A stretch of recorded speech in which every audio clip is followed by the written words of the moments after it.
Saya mulai dari satu kampung, terus bikin kelompok KSM namanya, kelompok swadaya masyarakat. Itu ada di kampung belakang. Terus diawali sama Pak RT UNEP atau RT Ridwan. Saya ajak, bukan nyelesain masalah, pertamanya nambah masalah. Ngolah sampah, narikin nggak tahu malah ditumpuk, malah jadi galuga. Makin banyak masalah. 4 bulan jalan, kita nyari solusi, akhirnya kita pilah dan kita buat sampah itu jadi nol. Awalnya semua berawal dari sampah, kemudian berkembang ke KSM Tajuk di Batu Kembar, Kampung Batu Kembar, itu pun sama, kita ngolah sampah. Setelah mulai berjalan 1 tahun, terus jalan lagi ke arah 2 tahun pada tahun sekarang, akhirnya kita berinisiatif untuk membuat satu kegiatan untuk menambahkan added value untuk nilai ekonomi. Akhirnya kita buat satu kegiatan dengan beberapa kelompok, bikinlah Desa Wisata Ciderum.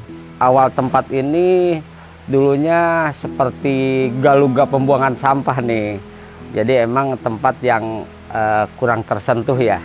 Waktu membersihkan itu di sini terdapat ada sampah, pipi, kasur, segala macam. Dan ini pernah kejadian nih, lokasi yang kita duduk ini di tahun 2014, tepatnya di bulan November pada waktu itu, ini pernah terjadi longsor nih. Sehingga kali yang di bawah ini pindah ke rumah sana.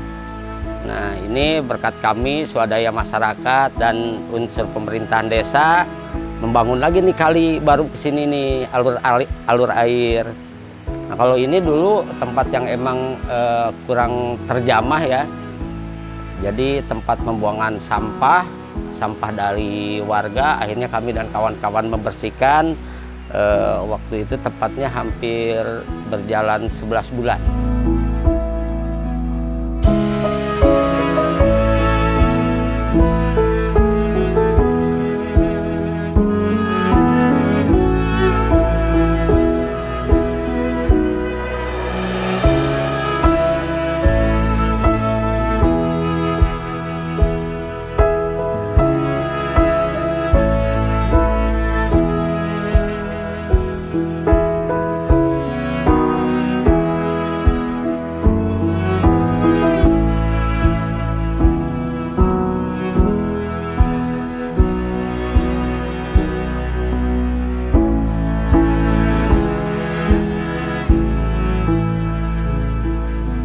Kegiatan sehari-harinya, ya kalau saya emang petugas sampah ya di kampung sini, di RT 01 sampai RW 07.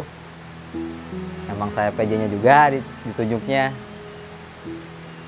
Setiap hari ya mungutin sampah, semua kami bakar ya. Terkecuali organik. Organik kan susah juga dibakar karena organiknya banyak juga di sini. Kami manfaatin buat pakan ternak, buat bebek gitu organiknya.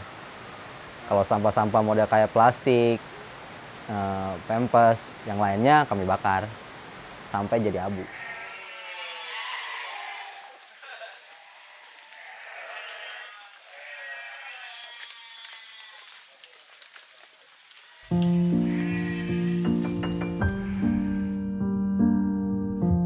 Per 3 hari itu satu kampung itu bisa ngangkut sekitar 300 kiloan sampah lah. Jadi kita setahun ini udah hampir 58 ton sampah di satu tempat. Jadi kalau 2 tempat itu bisa 116-an lebih ton sampah yang udah kita kurangin.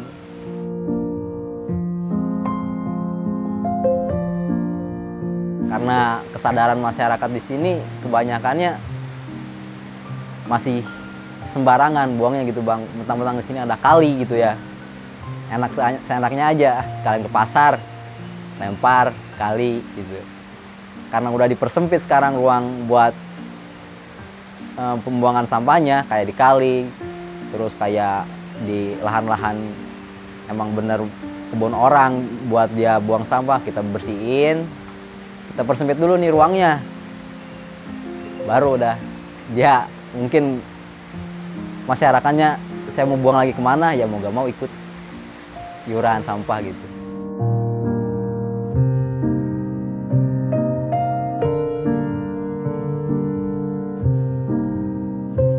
Iya, jadi emang ngobrolin sampah, semua itu pasti identik dengan kotor, bau, jorok.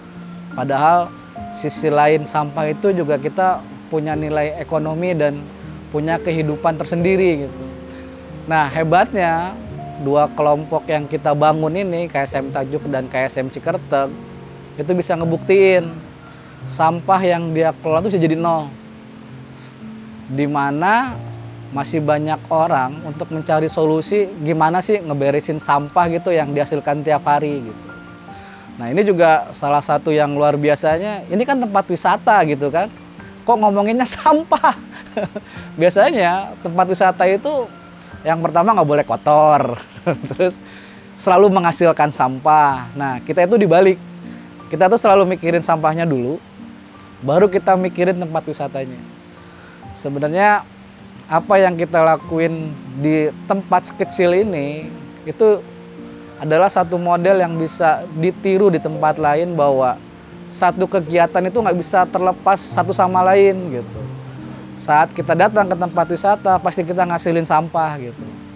Terus sampahnya mau diapain? Akhirnya di tempat inilah yang bisa ngebuktiin tempat wisata menghasilkan sampah, sampahnya dikelola dengan baik, menghasilkan produk, dan itu mempunyai nilai untuk masyarakat sekitar. Makanya program sampah ini juga bisa berhasil asalkan ada kemauan dari di mana tempat orang itu tinggal dan stakeholder yang mau ngelakuin itu. Jadi kalau kita tinggal di rumah mewah ataupun di kampung yang kecil tapi masyarakatnya nggak peduli terhadap lingkungannya sendiri, jangan harap kegiatan itu akan jalan gitu kan. Makanya saya alhamdulillah ditemuin sama banyak-banyak pahlawan sama pejuang lingkungan. Karena kalau orang masih menganggap kalau petugas kebersihan itu tukang sampah gitu. Kalau saya nganggap petugas kebersihan adalah pejuang lingkungan. Karena kalau nggak ada mereka, ya siapa yang ngurusin sampahnya? Gitu.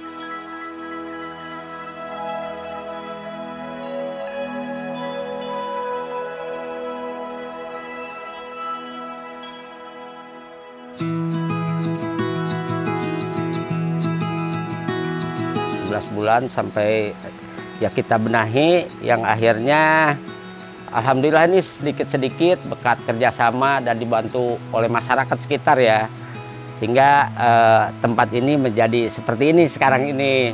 Kalau dulunya ini galuga sampah deh, boleh dikatakan seperti itu Pak. Jadi emang ini kan dulu kalau di sini bilangnya ini tebingan ya, tebingan dulunya. Jadi emang bukan lintasan jalan lintasan juga, orang bukan. Jadi emang biasanya kan kalau di wilayah nih, kalau di kampung seperti ini masih ada banyak tempat-tempat yang emang tempat warga yang tidak tersentuh.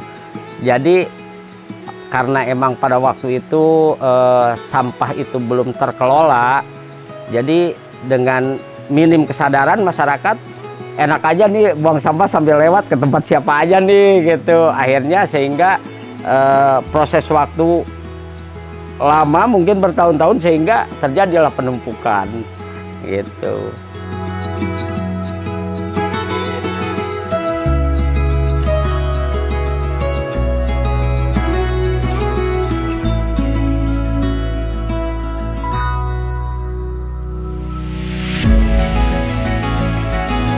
Paling susah tuh kalau kita udah ngasih tahu nih ke masyarakat, Bu, tolong dong dari rumah sampah tuh dipilah duluan, organiknya jangan dicampur sama kayak plastik gitu kan. Itu yang menimbulkan bau, Bang. Kalau misalkan organiknya dipisah dulu, ya nggak bakalan lah sebau itu. Walaupun 3 hari kita taruh di dalam rumah nggak bakalan kecium aroma baunya gitu. Tapi kan seolah-olah gua bayar kok, gua kan ikutan ini gua bayar hitungannya. Ya mau gak mau masih banyak yang kayak gitu.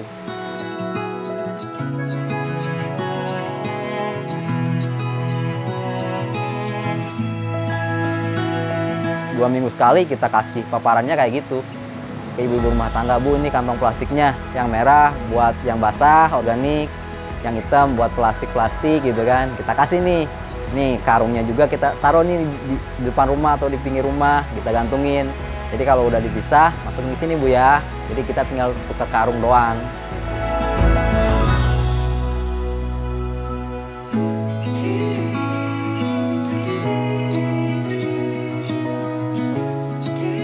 Menurut saya pengalaman 1 tahun, 2 tahun teman-teman anggota desa wisata harusnya bisa jadi solusi di tempat-tempat lain.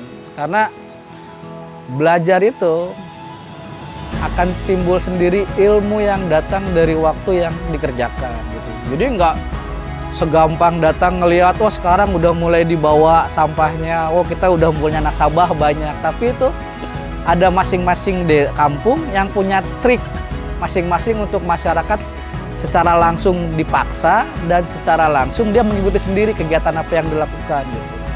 Kayak contohnya yang di Batu Kembar ini, kita bersihin dulu tempat pembuangannya sampai mereka nggak punya lagi pilihan untuk membuang kemana. Akhirnya baru anggota kita yang ngambil ke rumah-rumahnya. Ada lagi yang di kampung belakang itu emang 2 hari sekali kita ambil ke rumah-rumahnya dan kita paksa untuk kita ambil sampahnya gitu. Jadi menurut saya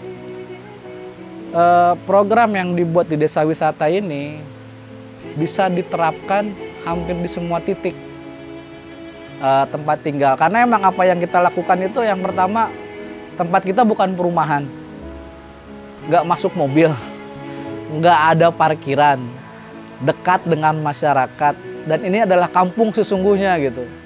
Kalau ngomongin komplek atau perumahan itu ada pasun-pasus yang dibangun, mobil bisa masuk gitu. Nah inilah gambaran desa atau kampung sesungguhnya di Indonesia. Dan mempunyai masalah yang sama.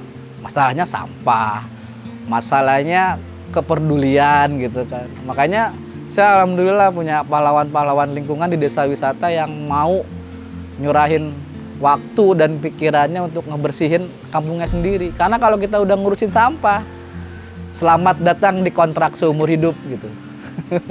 Dan saya harapannya dari teman-teman yang dilakukan sekarang berregenerasi terhadap next generasi berikutnya. Jadi nggak putus.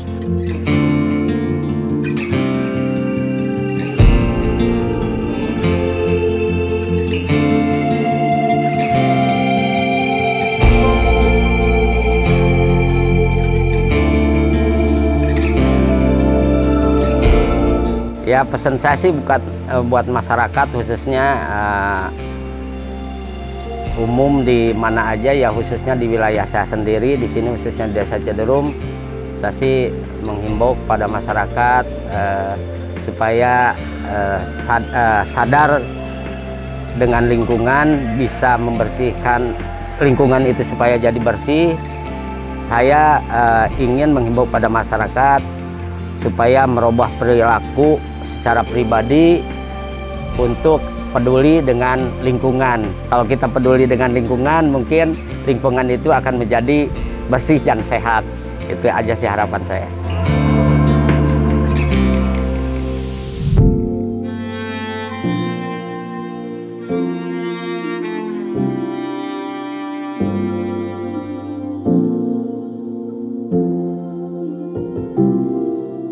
Emang enak sih kalau buat lingkungan sih, emang bener jadi bersih juga. Terus orang-orang jadi bilangnya, oh bener ya, enak juga kalau udah ada penarikan sampah kayak gini gitu. Jadi kita nggak ngotorin halaman orang rumah gitu kan, kayak depan rumah orang bisa dia kotorin walaupun itu kan masih ada kebun-kebunnya gitu bang. Seenaknya dia, jadi sekarang mau udah bersih lah, enak efeknya gitu ke masyarakat.